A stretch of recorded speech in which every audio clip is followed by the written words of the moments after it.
My name is Marc-Anthony Macon. I was born in Kettering, Ohio, which is sort of a satellite town of Dayton.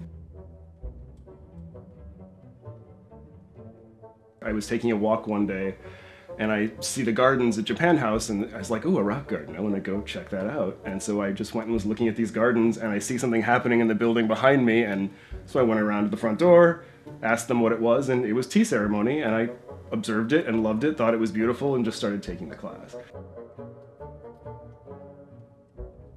My philosophy throughout life has just kind of been, I'm not going to try for anything. I'm just going to kind of see where the wind blows me and see what happens. And it's blown me to some really great places and some really interesting things. And Dadaism and Tea Ceremony and Japanese aesthetics are really just part of that accident. It is just saying, we understand that you want everything to look photorealistic, or have these kind of pleasing balanced elements that make the eye happy, and Dadaists were just saying no, screw all of that. Now it's at about 5,000 pieces, and apparently I've recently eclipsed the number of pieces that Pablo Picasso made, so one down, and I have no concern whatsoever for quality. I do not care how good the art is, I just want to make more.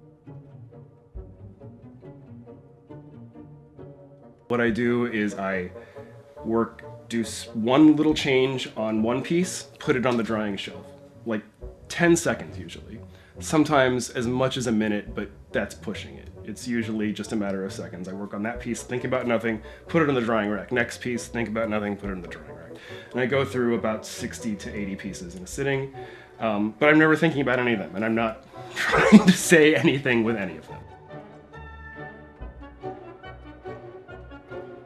Also, I think, things like Tea Ceremony, tea is definitely an art, but it is, in a lot of ways, the antithesis of how I work, because this is very specific. You move your hand this way, you turn this many degrees, you place this thing exactly this amount of knobs on the tatami mat to this place. It's so precise. When I do start to feel a creative block, or when I find that I'm just not feeling the impetus to create something like I normally do, that's when I just create like a locomotive, really. I just pound out stuff that is awful. I think if I just make a lot of terrible stuff, that will get over any break or any block. I think for me it's a lot easier to be creative looking forward than looking backward. Have fun. Yeah, I want to enjoy myself. I want to like what I'm doing.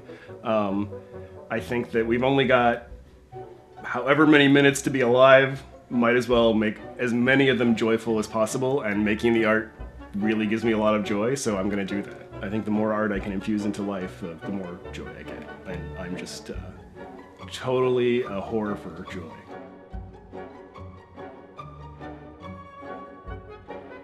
Don't try to impress yourself.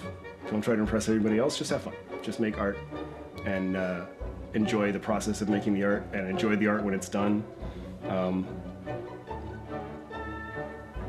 And let it take care of itself from there.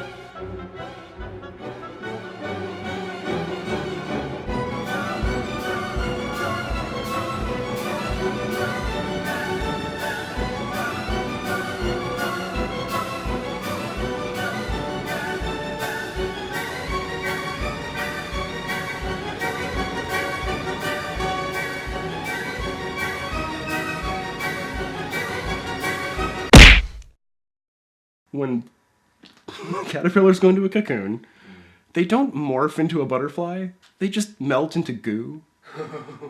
And then that goo reforms into a butterfly. Like, in my head, I always just like, there's, these stages, and there's gonna be something that's like halfway between a caterpillar and a butterfly. No, it just